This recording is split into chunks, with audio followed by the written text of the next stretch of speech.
नमस्कार दोस्तों, मेरे इस चैनल पर आपको राजस्थान इतिहास एवं आर्ट एंड कल्चर की सभी टॉपिकों की रिवीजन की क्लासेस मिलेगी आपसे। जैसे कि राजस्थान इतिहास में टॉपिक हुए हैं राजवंशों का इतिहास, 1857 की क्रांति, अनेक जो राजस्थान इतिहास में जो पूछे जा रहे हैं एग्जाम में। कला संस्कृति विभाग उसमें जैसे कि लोक देवता, त्योहार, मेले आदि अन्य सभी टॉपिक मैं विस्तार से उन बारे में उन्हीं के समय पर चर्चा करूंगा। और पहला टॉपिक अपन देखेंगे राजस्थान इतिहास में राजवंशों का इतिहास, और उसमें अपन पहले राजस्थान का नामकरण देखेंगे, फिर मेवाड़ का इतिहास देखेंगे। मैं डायरेक्ट रिवीजन क्लासेस लूंगा, मतलब जो टॉपिक है वो पूरे बोलूंगा एक साथ, तो आप ये मत समझना कि भाई ये क्या बोल दिया, क्या हो गया। इसके अलावा फिर जब जैसे 2 महीने तक तो ये क्लासेस चलेगी, उसके बाद विधिवत रूप से आपके पास क्लास आएगी जिसमें मैं एक एक टॉपिक को, एक एक चीज को अच्छे से समझाऊंगा। अभी मैं रिवीजन क्लासेस ले रहा हूँ जिसमें आपको पता पड़ेगा कि आदमी को पढ़ने के लिए क्या क्या पढ़ना रहता है। बस पहला ज्यादा वक्त जाया नहीं करके मैं स्टार्ट करता हूँ। राजस्थान का नामकरण बसंतगढ़ का 625 ईस्वी का अभिलेख है सिरोही का, जिसमें राजस्थान शब्द का उल्लेख मिलता है, तथा 1800 ईस्वी में जॉर्ज थॉमस राजपुताना शब्द का प्रयोग करते हैं। 1829 ईस्वी में कर्नल टॉड राजस्थान या राजस्थान शब्द का प्रयोग करते हैं। बसंतगढ़ अभिलेख है वो सिरोही के शंकरी माता खिमेल माता मंदिर से प्राप्त हुआ है, जो कि भिनमाल के चावड़ा वंश के राजा वर्मलात की जानकारी देता है। और ये राजा वर्मलात के सामंत रचिल तथा उसके पिता सत्याश्रय अरब देश के स्वामी थे। इसके अलावा ये राजस्थान में सामंती व्यवस्था की जानकारी भी देता है। इसके पश्चात कर्नल टॉड देखो तो आप पाओगे कि 1829 में इन्होंने राजस्थान या राजस्थान शब्द का, ये स्कॉटलैंड के निवासी थे, ईस्ट इंडिया कंपनी के सैनिक अधिकारी थे। 1818 ईस्वी में इन्हें पश्चिमी राजपुताना का पॉलिटिकल एजेंट नियुक्त किया गया, तथा जिसमें पश्चिमी राजपुताना में आप देखोगे तो कोटा, बूंदी, उदयपुर, जोधपुर, जैसलमेर जैसी जगहें थी। ये व्यक्ति ज्ञानचंद्र को अपना गुरु मानते थे, तथा इनके द्वारा लिखी गई पुस्तक annuls and antiquities of Rajasthan, the central and western Rajputana state of India. दूसरी पुस्तक का नाम है ट्रेवल्स इन वेस्टर्न इंडिया। इन्हें राजस्थान इतिहास का जनक एवं घोड़े वाले बाबा के नाम से भी जाना जाता है। और एक 1800 में जॉर्ज थॉमस ने कहा था, जो कि आयरलैंड के निवासी थे तथा मराठों के बड़े सेनापति थे, और इन्होंने उदयपुर, जयपुर, बीकानेर पर भी आक्रमण किए थे, और इन्हें जास्परिंग के नाम से जाना जाता है। 1805 ईस्वी में विलियम फ्रैंकलिन ने इन पर एक पुस्तक लिखी, a military memories of George Thomas, जो कि इनके मित्र थे। फिर एकीकरण के दूसरे चरण में 25 मार्च 1948 को हुआ, जिसमें इसे राजस्थान संघ नाम दिया गया, और 26 जनवरी 1950 को सर्वसम्मति से इसका नाम राजस्थान रख दिया गया। अगला आता है मेवाड़ का इतिहास। मेवाड़ के इतिहास को एक साथ पूरी पंक्ति में पूरा खत्म करूंगा, जिसमें जो समय लगता है आप देख लेना। इतना ही पढ़ना होता है, इतने ही चीजें याद कर लो, इतने में आप मेवाड़ के इतिहास को खत्म कर दोगे। आगे फिर आगे अगला टॉपिक आ जाएगा आपका। देखिए, मेवाड़ प्राचीन नाम मेदपाट प्रागवाचवी जनपद। मेवाड़ में गुहिल वंश का शासन, गुहिल के पिता शिलादित्य, और गुहिल वंश की स्थापना 566 ईस्वी में। गुहिल वंश की 24 शाखाएं, जिसमें मेवाड़ के गुहिल सर्वाधिक प्रसिद्ध। गुहिल स्वयं को सूर्यवंशी हिंदू मानते हैं, और जबकि उदयपुर का सामल अभिलेख 646 ईस्वी का शिलादित्य को गुहिल की 5वीं पीढ़ी की संतान बताता है, तथा महत्तर चिंतक नामक व्यक्ति ने वटनगर बसंतगढ़ में अरण्यवासिनी जावर माता मंदिर का निर्माण करवाया, जहाँ पर 18 प्रकार के गायिका रहते थे। कालांतर में अग्नि में प्रवेश करके उसने अपने शरीर का त्याग कर दिया, और साथ ही ये जावर के खनन उद्योग पर प्रकाश डालता है। इसके बाद मेवाड़ का पहला बड़ा राजा बप्पा रावल, जो कि 734 ईस्वी में राजा मानमौर्य को चित्तौड़ पर अधिकार कर लेता है, और नागदा को राजधानी बनाता है। कैलाशपुर में एक लिंग मंदिर का निर्माण। मेवाड़ के राजा स्वयं को एक लिंग का दीवान मुस्लिम सेना को हराते हुए अफगानिस्तान तक चला गया, और वहां के राजा सलीम को हराकर अपने भांजे को राजा बनाता है। वहां पर रावलपिंडी गांव का नाम इसी के नाम पर पड़ा, और सी वैद्य ने इसकी तुलना चार्ल्स मार्टिन फ्रांसीसी सेनापति के साथ की। मेवाड़ में 115 ग्रेन के सोने के सिक्के चलाता है। वास्तविक नाम कालभोज, हिंदू सूरज, राजगुरु, चकवे उपाधियां। इसके बाद दूसरा राजा आता है अल्लट, जो कि राजधानी दूसरी बनाता है। आहड़, उसका दूसरा नाम आलू रावल। आहड़ में बड़ा मंदिर का निर्माण तथा मेवाड़ में नौकरशाही की स्थापना हरिया देवी हुन राजकुमारी से हुआ, जो कि हर्षपुर नामक नगर बसाती है। जैतर सिंह बुताला गई इल्तुतमिश के खिलाफ लड़ता है। 1227 ईस्वी में जयसिंह सूरी की पुस्तक अमीर मद मर्दन में इसका वर्णन है। तथा इल्तुतमिश की लौटती हुई सेना नागदा को लूट लेती है। तब ये चित्तौड़ को नई राजधानी बनाता है। इसका शासनकाल मेवाड़ के शासनकाल का स्वर्णकाल कहलाता है, ऐसा दशरथ शर्मा कहते हैं। उसके बाद रावल रतन सिंह, इसका छोटा भाई कुंभकर्ण में नेपाल चला गया था तथा वहां पर राणा शाखा का शासन स्थापित करता है। 1303 में अलाउद्दीन खिलजी आक्रमण करता है। अलाउद्दीन खिलजी की साम्राज्यवादी नीति, इसका कारण है चित्तौड़ का बढ़ता प्रभाव, चित्तौड़ की व्यापारिक सामरिक महत्ता, सुल्तान की प्रतिष्ठा पर प्रश्न और रानी पद्मिनी की सुंदरता। रानी पद्मिनी सिंघल द्वीप की राजकुमारी, पिता गंधर्व से माता चंपावती। राघव चैतन्य ने इसकी सुंदरता के बारे में अलाउद्दीन खिलजी को बता दिया था। अलाउद्दीन खिलजी चित्तौड़ पर आक्रमण करता है। तब रानी पद्मिनी 1600 रानियों के साथ जौहर का नेतृत्व करती है। वहां पर 25 अगस्त 1303 को चित्तौड़ का पहला शाखा होता है, जिसमें केसरिया का नेतृत्व रावल रतन सिंह करते हैं। सेनापति गोरा बादल। अलाउद्दीन खिलजी वहां पर अधिकार कर लेता है तथा उसका नाम बदलकर खिचड़ाबाद कर देता है चित्तौड़ का। अलाउद्दीन खिलजी उसके बेटे मिलकर 30,000 लोगों को कटवाते हैं। खिचड़ का गंभीरी नदी पर पुल का निर्माण करवाता है। खिचड़ का चित्तौड़ में मकबरे का निर्माण करवाता है, जिसमें फारसी अभिलेख में अलाउद्दीन खिलजी को संसार का रक्षक तथा ईश्वर की छाया बताया गया है। कालांतर में मालदेव मुछल्ला मालदेव को यह चित्तौड़ किला सौंप दिया गया। 1540 में मलिक मोहम्मद जैसी के द्वारा लिखा गया पद्मावती ग्रंथ, जो कि अवधी भाषा का है, जिसे मोहनोद नैंचे तथा कर्नल टोर ने स्वीकार कर लिया, किंतु सूर्यमल मिश्र ने इसे स्वीकार नहीं किया। खजाइन-उल-फतह अमीर खुसरो के द्वारा लिखी गई पुस्तक, जो अलाउद्दीन खिलजी के दिल्ली पर आक्रमण की जानकारी, चित्तौड़ पर आक्रमण की जानकारी देती है। गोरा बादल की चौपाई अहम रतन सूरी के द्वारा लिखी गई। रतन सिंह मेवाड़ी, अंतिम मेवाड़ राजा जिसने रावल उपाधि का प्रयोग किया। फिर हमीर आता है, जो कि बनवीर सोनगरा मालदेव सोनगरा के बेटे गोरा अगर चित्तौड़ पर अधिकार कर लेता है, इसको मेवाड़ का उत्तरक कहा जाता है। ये सिसोदा गांव का था, इसलिए इसने गोहिल वंश की सिसोदिया शाखा का शासन स्थापित किया तथा चित्तौड़ में बरौड़ी माता मंदिर का निर्माण करवाया। राणा उपाधि का प्रयोग किया और ये गोहिल वंश की इष्ट देवी कुलदेवी बाण माता है। कुंभलगढ़ प्रशस्ति में इसे विषमघाटी पंचानन कहा गया है तथा रसिकप्रिया में वीर राजा कहा गया है हमीर को। सिसोदा गांव राप ने बसाया था। फिर राणा लाखाजी आते हैं, जिनके समय जावर में चांदी की खान प्राप्त होती है तथा एक बंजारे के द्वारा पिछोला झील का निर्माण करवाया जाता है। बंजारे घुमक्कड़ व्यापारी होते हैं और पिछोला झील के पास नटिंगा चबूतरा बना हुआ है। कुंभाड़ा राणा लाखा का साला नकली बूंदी की रक्षा करते हुए मारा गया। मारवाड़ के राजा चुंडा की बेटी हंसाबाई की शादी राणा लाखा के साथ की गई। तब राणा लाखा के बेटे चुंडा ने प्रतिज्ञा की कि मेवाड़ का अगला राजा नहीं बनेगा, इसलिए उसे मेवाड़ का भीष्म कहा जाता है। मेवाड़ का अगला राजा हंसाबाई का बेटा बनेगा और उसके इस त्याग के कारण मेवाड़ में उसे कई विशेष अधिकार प्राप्त हुए हैं। उसे मेवाड़ के प्रथम 16 सैनिक ठिकानों में से 4 ठिकाने किए गए, जिसमें सलुम्बर शामिल था। उदयपुर सलुम्बर का सबसे बड़ा ठिकाना है। सलुम्बर का सामंत मेवाड़ का राज तिलक करेगा। मेवाड़ का सेनापति होगा, राणा की अनुपस्थिति में राजधानी को संभालेगा और मेवाड़ के सभी राजपत्रों पर राणा के साथ सलुम्बर का सामंत भी हस्ताक्षर करेगा। फिर मोकल आता है, जो कि जिसका संरक्षक चुंडा होता है, लेकिन हंसाबाई के अविश्वास के कारण चुंडा मेवाड़ छोड़कर मालवा चला गया। मालवा का सुल्तान हो संसा होता है।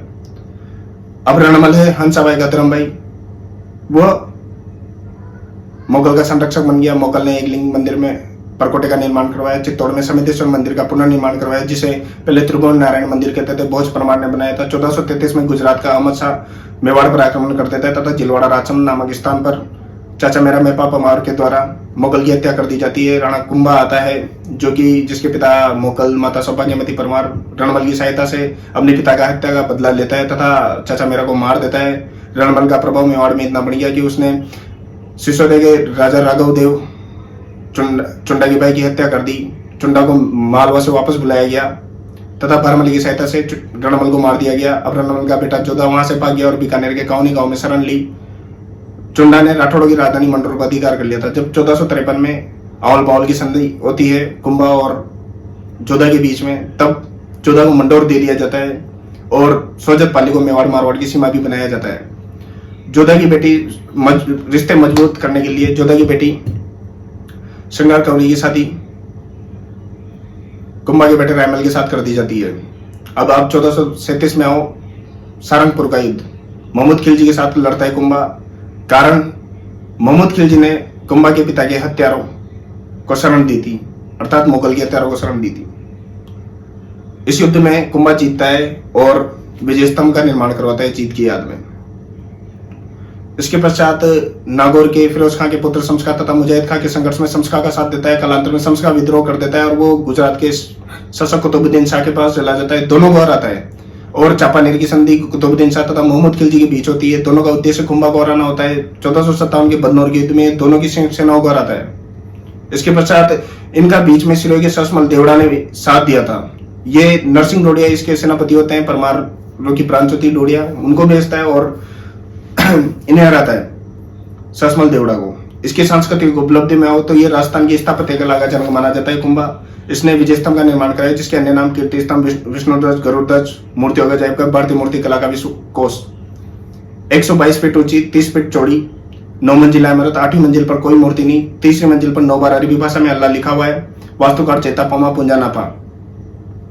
तत्पश्चात आप देखिए कि इसके कीर्ति स्तंभ प्रशस्ति के लेखक अत्रि और महेश, मेवाड़ महाराणा स्वरूप सिंह ने इसका पुनर्निर्माण करवाया और कर्नल टोडी से कुतुब मीनार के समान बताते हैं, कुतुब मीनार से तुलना करते हैं तो फर्ग्यूसन इसे रोम के टार्जन टावर के समान बताया है। राजस्थान की पहली इमारत जिस पर डाक टिकट जारी किया गया और ये जिनका प्रतीक चिन्ह माध्यमिक शिक्षा बोर्ड, राजस्थान पुलिस, अभिनव भारत, वीर सावरकर का संगठन, जैन कीर्ति स्तंभ आता है उसके बाद, जो कि 7 मंजिला इमारत। 12वीं शताब्दी में जैन व्यापारी जीजाशाह बगैरवाल बनाते हैं। आदिनाथ जी की मूर्ति है इसलिए इसे आदिनाथ का स्तंभ भी कहा जाता है। कवि राजा श्यामल दास की पुस्तक वीर विनोद के अनुसार चित्तौड़ के 84 किलो में से 32 किलो का निर्माण कुंभा ने करवाया था। पहला किला कुंभलगढ़ राजसमंद है जिसे मेवाड़ की शरण संकटकालीन राजधानी भी कहा जाता है। कुंभलगढ़ के वास्तुकार मंडन है और इसे मेवाड़ मारवाड़ की सीमा प्रहरी भी कहते हैं। और इसका सबसे ऊपरी स्थान कटारगढ़ है जो कि कुंभा का निजी आवास था। कुंभा इसे मेवाड़ की आंख भी कहा जाता है और कुंभलगढ़ प्रशस्ति के लेखक महेश भट्ट है जिसमें कुंभा को धर्म एवं पवित्रता का अवतार बताते हैं। इसके बाद अचलगढ़ आता है। 1453 में इसका पुनर्निर्माण करवाते हैं। बसंती दुर्ग बसंतगढ़ में है, सिरोही में इसको बनाया जाता है। मचान दुर्ग मेर जाति पर नियंत्रण हेतु, भूमर दुर्ग भील जाति पर नियंत्रण हेतु बनाया जाता है उदयपुर में। श्रृंगार चौरी मंदिर, शांतिनाथ जैन मंदिर, इसके चित्तौड़ के कोषाध्यक्ष वेलका भंडारी इसका निर्माण करवाते हैं। इसके बाद आप देखोगे तो कुंभा ने चित्तौड़गढ़, कुंभलगढ़ तथा अचलगढ़ में कुंभा स्वामी मंदिर, विष्णु भगवान के मंदिर को बनवाया। फिर रणकपुर पाली जैन मंदिर आता है। जैन व्यापारी धनरक्षा को कुंभा स्वयं 99 बीघा जमीन देता है, तब ये रणकपुर का मंदिर बनाते हैं और इसमें आदिनाथ जी की मूर्ति तथा 1444 स्तंभ है, इसलिए इसे स्तंभों का अजायब घर भी कहा जाता है। मुख्य मंदिर चौमो का मंदिर है। वास्तुकार देपाक थे इसके। कुंभा की साहित्यिक उपलब्धि में हो, कुंभा एक अच्छा संगीतज्ञ था। इसके संगीत गुरु सारंग व्यास है। अब कुंभा की पुस्तकें देख लो तो पुस्तकों में आप देखोगे तो पाओगे कि सुधा प्रबंध, कामराज रतिचार, संगीत सुधा, संगीत मीमांसा, संगीत राज, पाठ्य गीत, नृत्य, वाद्य रस, रत्नकोश, ये संगीत राज के 5 भाग है और कामराज रतिसार के 7 भाग है। इसने अनेक ग्रंथों पर टीकाएं लिखी। ग्रंथों पर टीकाएं का मतलब होता है शॉर्ट नोट्स। किसी बड़ी बुक है उसको छोटे मतलब शॉर्ट में बना दिया, उसे टीकाएं कहा जाता है। तो जयदेव की पुस्तक गीत गोविंद पर रसिक प्रिया लिखी। सारंगधर की संगीत रत्नाकर पर टीका लिखी। चंडी शतक पर टीका लिखी जिसके लेखक बाणभट्ट थे। इसके अलावा आप देखिए इसने मेवाड़ी भाषा में भी खूब नाटक लिखे। मुरारी संगीति, रस नंदिनी, नंदिनी व्रति, अतुल्य चातुर्य। मराठी, कन्नड़ आदि भाषाओं का विद्वान था। इसके बाद कान्हा व्यास इसके दरबारी विद्वान हैं जिन्होंने एक लिंग मात्र में पुस्तक लिखी जिसका प्रथम भाग राजमंडन है जो कुंभा ने स्वयं लिखा। मेहा जी जिन्होंने तीर्थमाला पुस्तक लिखी जो 120 तीर्थों की जानकारी देती है। मंडन है जो कि कुंभलगढ़ के वास्तुकार थे। इन्होंने वास्तुसार, देवमूर्ति प्रकरण, राजवल्लभ, रूप मंडन, कोदंड मंडन। तत्पश्चात नाथा जो कि मंडन के भाई थे, इन्होंने वास्तु मंजरी लिखी। गोविंद मंडन का बेटा था। द्वार दीपिका, उद्वार तरिणी, कलानिधि, सार समुच्चय। फिर उसके बाद रमाबाई आती जो कि कुंभा की बेटी थी। पिता की तरह संगीत में रुचि रखती थी। इसे जावर प्रज्ञा दिया हुआ था। उपाधि वागीश्वरी, हीरानंद मुनि कुंभा के गुरु, तुलाभट्ट सोमदेव सूरी, सोम सुंदर सूरी, जयशंकर भुवन कीर्ति आदि दरबारी विद्वान रहे। कुंभा ने जैनों की तीर्थ यात्रा से कर भी हटा दिया था। कुंभा हिंदुओं का रक्षक था, इसलिए इसे हिंदू सुल्तान कहा गया। अच्छा संगीतज्ञ था, इसलिए अभिनव भट्टाचार्य कहा गया। खूब सारे साहित्यकार रहे, इसलिए राणा रासो कहा गया। पहाड़ी किला जीतने वाला था, इसलिए हाल गुरु कहा गया। अच्छा धनुर्धर था, इसलिए चाप गुरु कहा गया। आदि बरा परमभगत विष्णु भगवान का भक्त, इसलिए कहा गया। कुंभा की बेटे उदा ने इसकी हत्या कुंभलगढ़ में ही कर दी थी। इसका बेटा रायमल उदा को रायमल रहता है, फिर राजा बनता है। रायमल का समय देखोगे तो आप पाओगे कि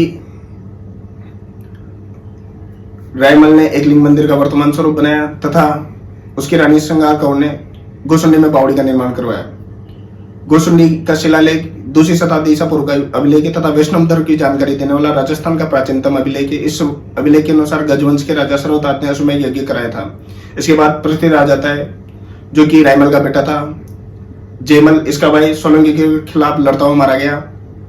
इसे उड़ना राजकुमार के नाम से भी जाना जाता है। इसकी रानी तारा के नाम से अजमेर दूर का नाम तारागढ़ पड़ा। इसकी छत्री कुंभलगढ़ में 12 खंभों की है। राणा संगा राजा बनते हैं। ये राजा कब बनते हैं? राणा संगा का देखो शासनकाल।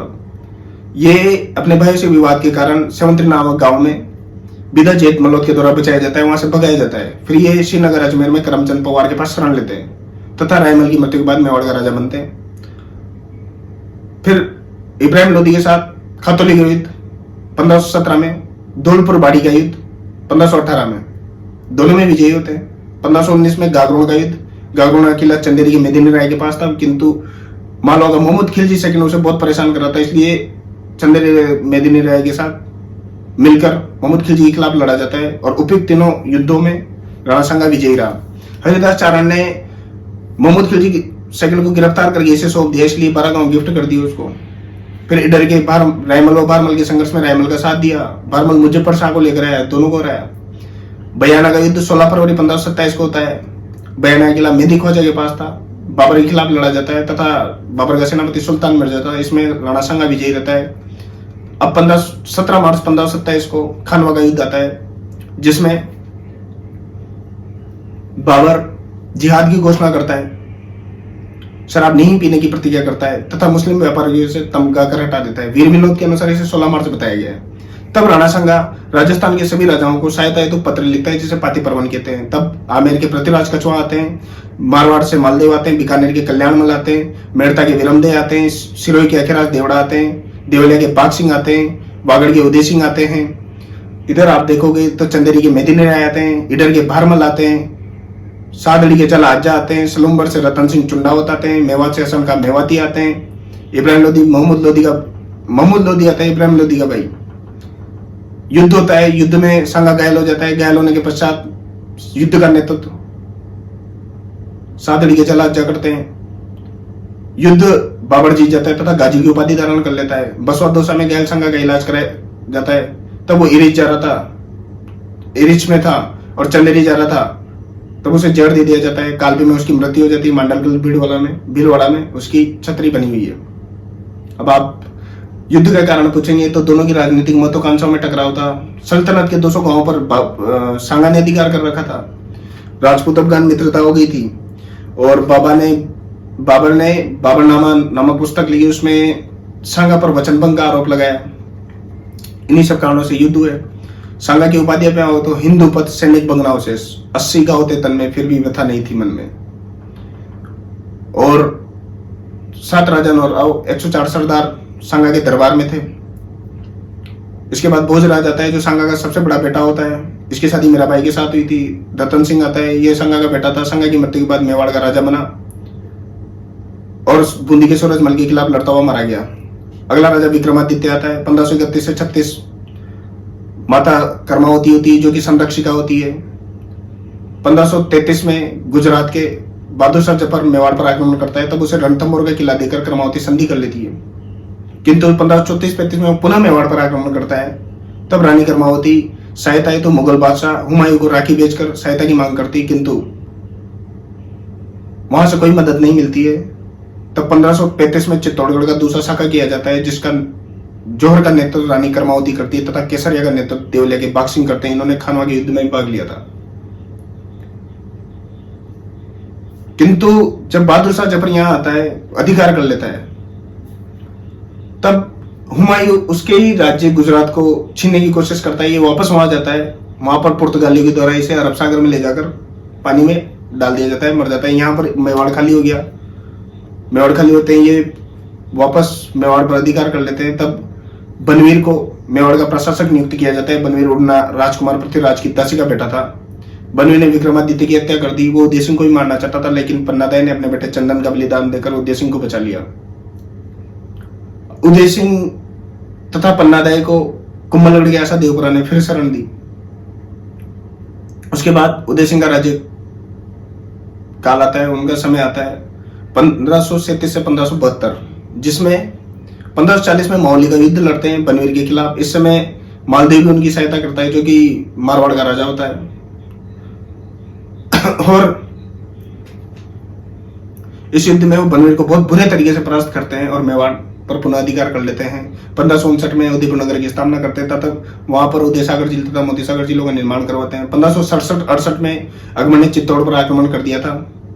तब उदय सिंह गिरवा की पहाड़ियों में चला गया तथा चित्तौड़ के किले की जिम्मेदारी जयमल पत्ता को सौंप दी गई।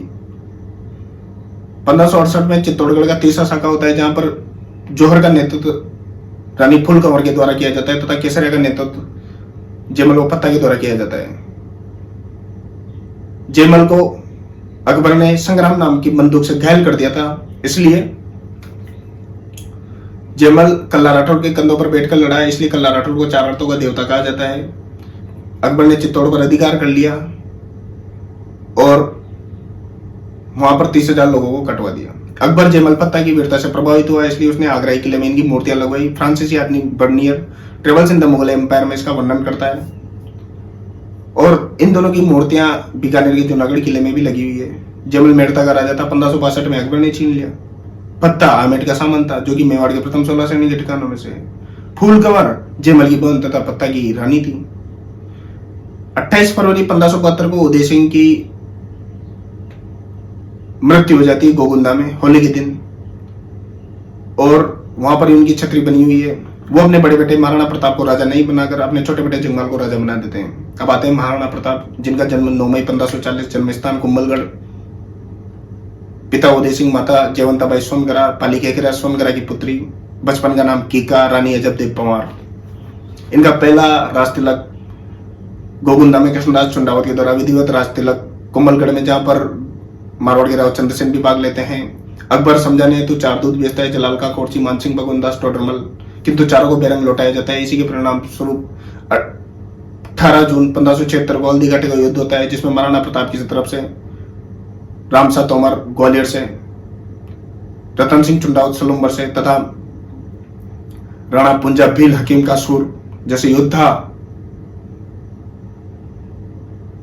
युद्ध करते हैं महाराणा प्रताप के साथ। और मानसिंह वो आसफ खां अकबर के सेनापति होते हैं। युद्ध में चेतक के घायल हो जाने के पश्चात युद्ध प्रताप बाहर हो गए युद्ध से। युद्ध का नेतृत्व जला विदामान ने किया, सादड़ी की जला विदामान। मेहतर खान नामक सैनिक ने अकबर के आने की झूठी सूचना फैला दी थी, और मानसिंह महाराणा प्रताप को अकबर की अधीनता स्वीकार कराने में असफल रहा, इसलिए मानसिंह और आसफ खां का अकबर ने दरबार में आना बंद करा दिया था। चेतक की छतरी बलीचा राजसमंद में है। अबुल फजल से खमनोर का युद्ध कहते हैं, तो बनाई से गोगुंदा का युद्ध कहते हैं, जबकि कर्नल टोल मेवाड़ की थर्मोपोली कहते हैं, जबकि आदर्श लाल श्रीवास्तव बादशाह बाग का युद्ध कहते हैं।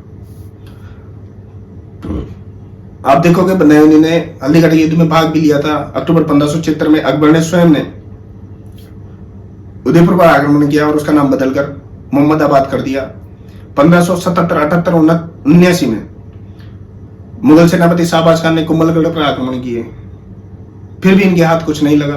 1580 में शेरपुर की घटना होती है, जिसमें महाराणा प्रताप के बेटे अमर सिंह अब्दुल रहीम मुगल सेनापति की बेगमों को गिरफ्तार कर लाते हैं, लेकिन महाराणा प्रताप उन्हें ससम्मान वापस भिजवाते हैं। हल्दीघाटी युद्ध में प्रताप के जो हाथी थे लूणा राम प्रसाद को अकबर ले जाता है, इसका नाम बदलकर पीर प्रसाद कर देता है, जबकि मुगलों के सेनापति मर्दाना गजमुक्ता थे।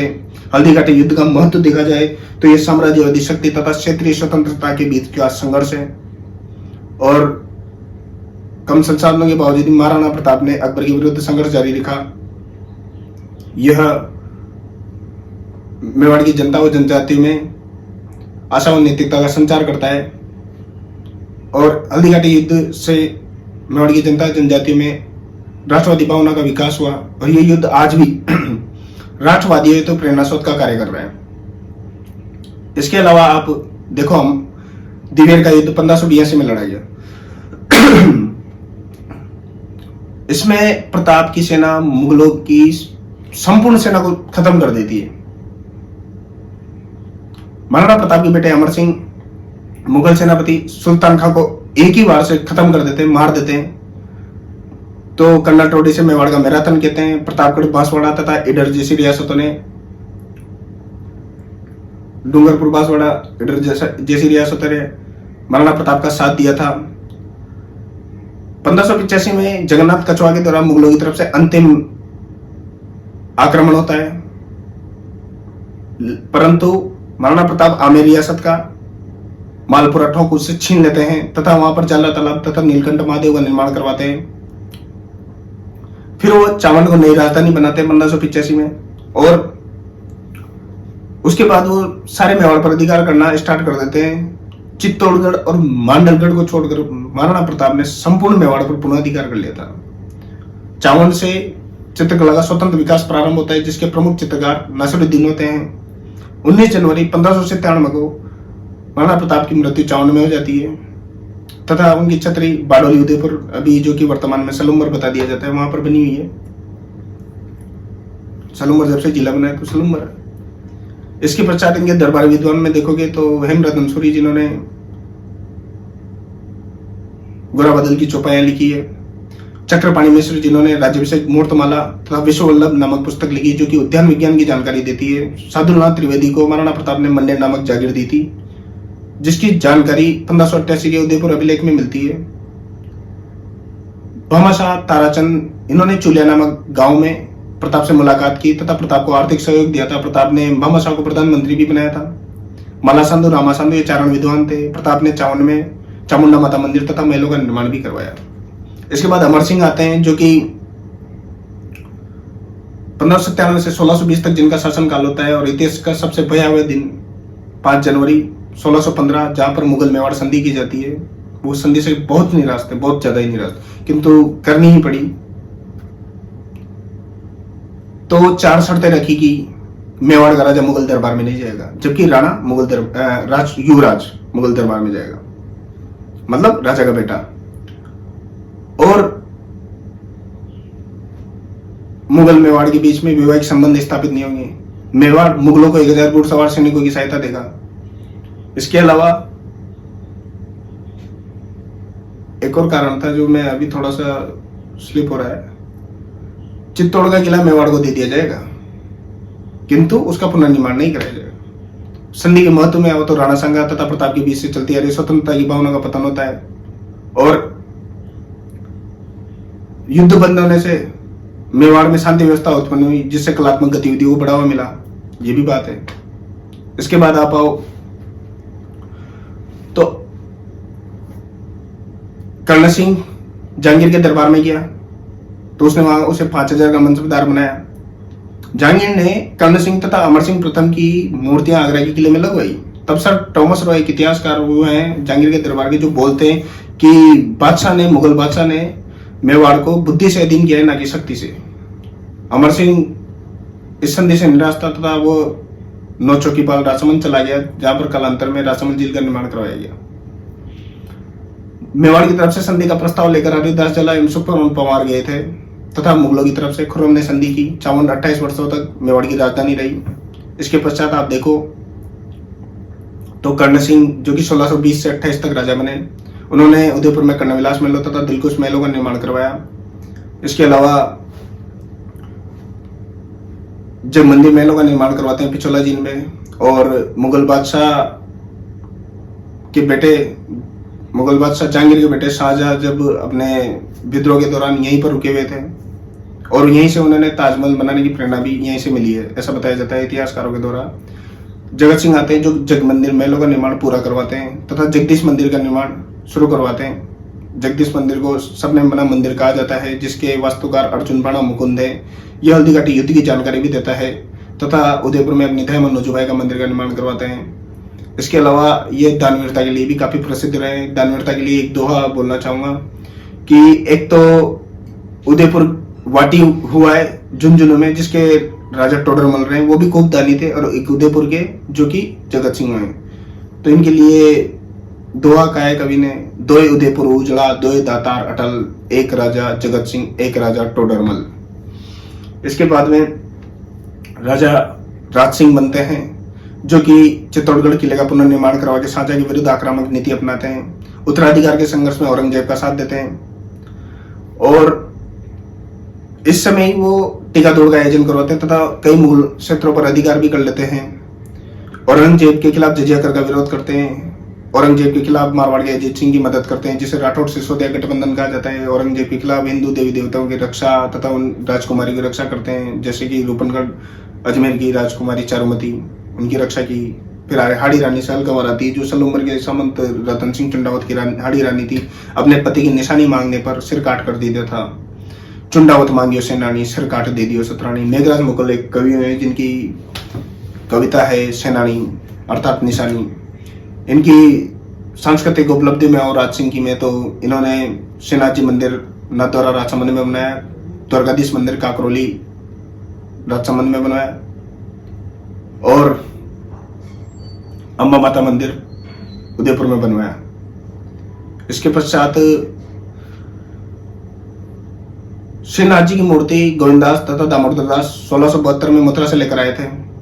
त्रिमुखी बावड़ी, जाना सागर तालाब, राजसमंद झील का निर्माण ये राज सिंह जी करवाते हैं। इनके दरबारी विद्वान होते हैं किशोर दास, जिन्होंने राजप्रकाश नामक पुस्तक लिखी, सदाशिव भट्ट जिन्होंने राजरत्नाकर लिखी, एक रणछोड़ भट्ट तेलंगे जिन्होंने राज प्रशस्ति तथा अमर काव्य वंशावली लिखी। अमर काव्य वंशावली ये प्रताप के छोटे भाई शक्ति सिंह तथा घोड़े चेतक की जानकारी देती है, जबकि राज प्रशस्ति है यह संस्कृत का सबसे बड़ा अभिलेख है तथा ये राजसमंद झील के पास नौचों की पाल पर स्थित है। 25 पत्रों पर लिखा गया अभिलेख है, जो कि कुंभा से लेकर राज सिंह तक के सभी राजाओं की जानकारी देता है। मुगल मेवाड़ संधि की जानकारी देता है। प्रताप के छोटे भाई शक्ति सिंह का वर्णन है। अकाल रात कार्यों की जानकारी देता है। 1662 से 1676 तक राजसमंद झील का निर्माण करवाया गया। उसी समय जब अकाल पड़ रहा था तो उसके राहत के लिए जो कार्य कराए जाते हैं उसे अकाल रात कार्य। इसके अलावा विजय कटकतु हाइड्रोलिक रूलर इनकी उपाधियां हैं। इनके बेटे जयसिंह हैं, जिनके समय दो ही बातें हैं। इन्होंने एक तो औरंगजेब के साथ संधि कर ली, जजिया करके बदले ये पुरमांडल बदनौर नामक जगह दे दी, जजिया कर आप नहीं देंगे, ये 3 जगह उनको दे दी। इन 3 जगह से वो टैक्स वसूलेगा। इसके अलावा 1687 से लेकर 1691 तक जयसमंद झील का निर्माण करवाया, जहाँ पर 7 टापू बने हुए हैं। सबसे बड़ा टापू बाबागम मगरा और सबसे छोटा टापू पायरी है। उस झील के पास में ही शिव जी का मंदिर बना हुआ है तथा रूठी रानी, परमार रानी, कोमला देवी का महल बने हुए हैं। इसके बाद अमर सिंह सेकंड आते हैं, जो देवारी समझौता होता है, जिनके समय 25 मई 1708 को यह मुगल बादशाह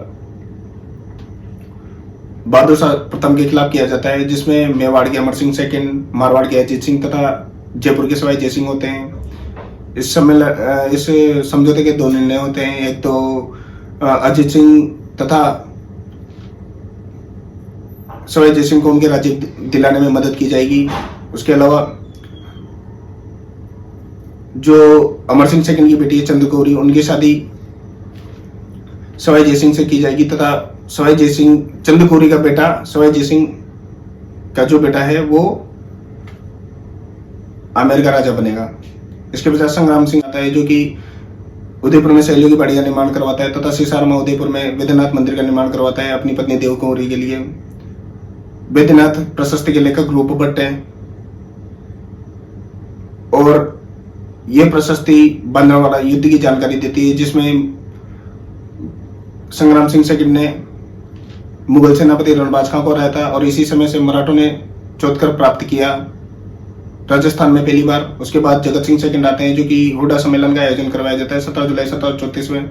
यह मराठों के खिलाफ किया गया सम्मेलन था, जिसमें मेवाड़ से जगत सिंह सेकंड, जयपुर से सवाई जयसिंह, मारवाड़ से अभय सिंह, बीकानेर के जोरावर सिंह, नागौर के तख्त सिंह, बूंदी के दलेल सिंह, कोटा के दुर्जन साल, करौली के गोपाल पाल तथा किशनगढ़ के राज सिंह आते हैं। सम्मेलन के निर्णय में देखा जाए तो राजस्थान के सभी राजा मराठों के खिलाफ एक दूसरे की सहायता करेंगे, किंतु राजाओं के आपसी मतभेदों के कारण ही ये सम्मेलन विफल हो गया और रामपुरा में युद्ध भी किया था इन्होंने मराठों के खिलाफ। आधे राजा गए आधे नहीं गए, वहां पर भी एक दूसरे की बात नहीं मानी, कोई किसी के झंडे के नीचे लड़ना ही नहीं चाह रहा था, इसलिए ये हार जाते हैं। जगत सिंह उदयपुर में जगत विलास महलों का निर्माण करवाते हैं, जो कि इनके दरबारी विद्वान नेक राम हुए, जो जगत विलास नामक पुस्तक लिखे हैं, उसमें इन सब का वर्णन है। इसके बाद आखिरी राजा मेवाड़ के भीम सिंह आते हैं, जो कि अपनी बेटी कृष्णा कुमारी की सगाई मारवाड़ के भीम सिंह के साथ कर देते हैं, किंतु भीम सिंह की मृत्यु हो जाती है, तो ये इधर जयपुर के जगत सिंह सेकंड के साथ कर देते हैं। जयपुर के जगत सिंह सेकंड के साथ करने पर मारवाड़ के मानसिंह भीम सिंह के छोटे भाई विद्रोह कर देते हैं और इन दोनों के बीच गिंगोली परबतसर का युद्ध होता है 1807 में। तब आमिर खां पिंडारी तथा अजीत सिंह चुंडावत के कहने पर ये अपनी बेटी कृष्णा कुमारी को जहर देकर मार दिया जाता है। तब मेवाड़ पर एक लाइन कही है, जो दृढ़ राखे धर्म को तिहि राखे करतार। इसके अलावा 1818 में अंग्रेजों से संधि कर लेता है। यहीं तक मेवाड़ का इतिहास था। मेवाड़ के इतिहास में ये चीजें पूछी जानी है। अब आपको लगा होगा ये क्या बोल गया, मैं सारी चीजें ऐसे ही बोलूंगा, इतना सा ही पढ़ना होता है, और अगर आदमी ढंग से बैठकर याद करे तो सब कुछ संभव है। अब किसी भी प्रश्न का जवाब मेरे द्वारा दिया जा सकता है। मेवाड़ के इतिहास में कोई पूछे तो मैं उसको सही तरीके से समझा सकता हूँ, सही तरीके से बताकर बात खत्म हो सकती है। पढ़ना इतना ही होता है। आगे आप देखिए, खूब सारा चीजें हैं यूट्यूब पे, आप जो भी देखना चाहें। जय श्री राम।